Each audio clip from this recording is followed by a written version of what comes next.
It's very tasty. Yeah.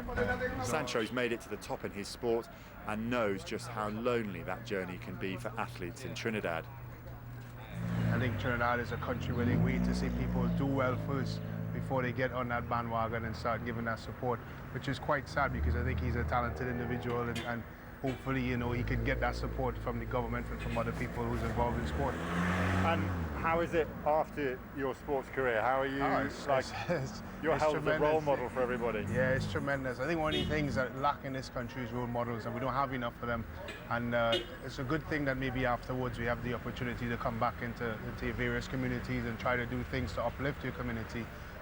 So it is good from that perspective.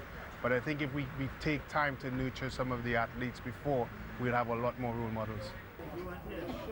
Let's hope our young hurdler is up to the job. He is still only a teenager after all.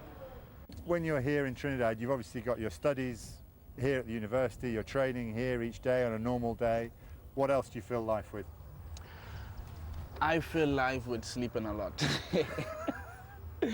Yeah, sometimes my coach, when we go out there on tour, and he gets pissed at me sometimes because I eat, I sleep, I train, and it's straight back to sleep.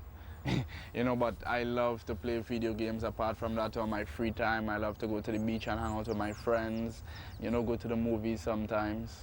And that's basically it. 2, 3.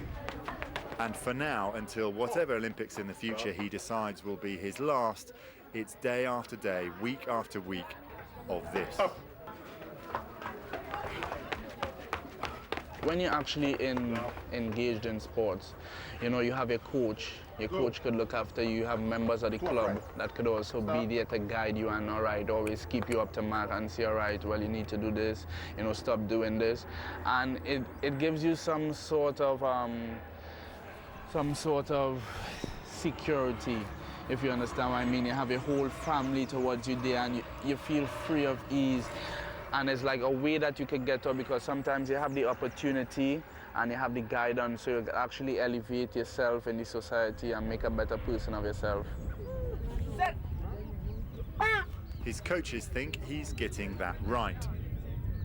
He has that ability to work hard. He has those attributes. He's besides extremely talented, very mentally strong, and which is what we coaches, you know, when he does not complain about the workouts he has to do. He studies, he works closely, why it's being done and whatnot, and he just does what has to be done to be a champ.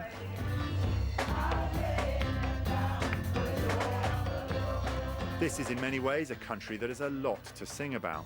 Stunning scenery, rich natural resources, and a population famed for their laid-back approach to life.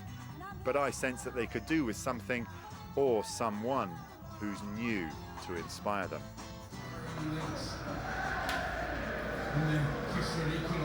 Back home in Maraval, Jehue pops into the local barbers for a quick trim.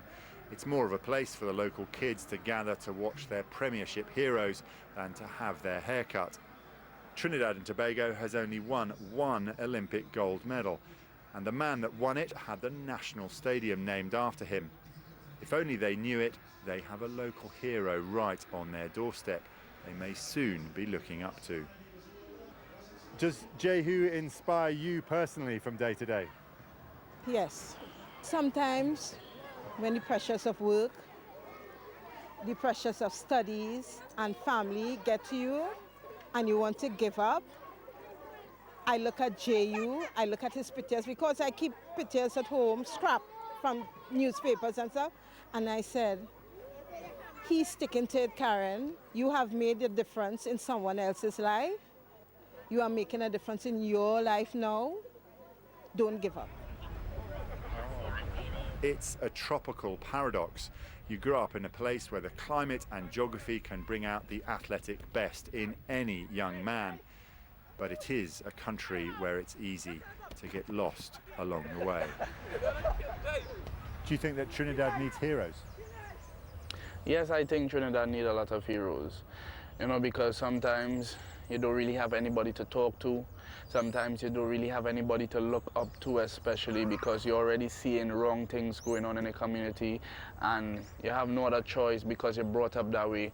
So if you could really have that guidance by somebody else outside of the family, someone who you could relate to, it's really inspiring to some people to see, all right, they could sit down and talk to this person and they really understand what they are going through, and they could really show them that you don't have to limit yourself because of the situation that you're in. You know, if you grew up from in a ghetto, that don't mean you have to be, you know, doing things like you're from the ghetto. Or most people who are into sports are actually some that came out of the ghetto, and they're actually some of the best people today in society. Yeah.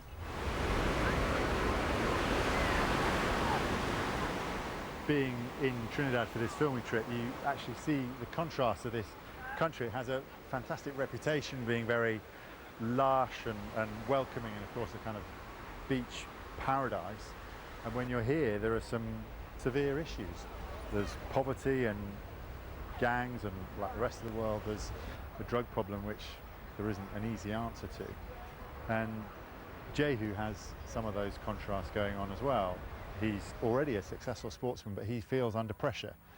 He feels under pressure to be a role model to a whole generation of school children coming out behind him, to these athletes here who are training tonight.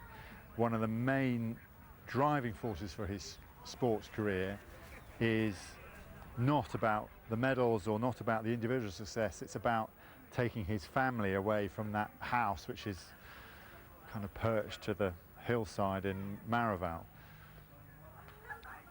There was a really key moment very early in our trip, just outside the church, when one of the older gentlemen came out from the congregation just as the service was finishing, and we were starting to be introduced and start to chat to Jehue, and this guy just put his hand very gently on Jehu's forearm and said, "Make us proud." I know he will.